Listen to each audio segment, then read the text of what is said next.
kwamba tufanye kazi pamoja. Tumekuwa na mikutano meeting. Mama kunyakana, monyakana. Na hakuna kazi tungefanya. So tukasema kwamba tuende pale.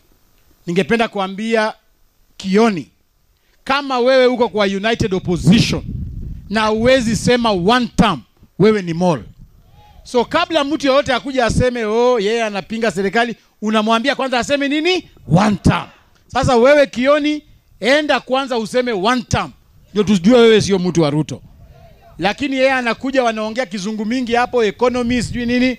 Sisi tunasema agenda yetu nambari 1 ni Ruto ni one term. Sasa Kioni aache kuleta confusion.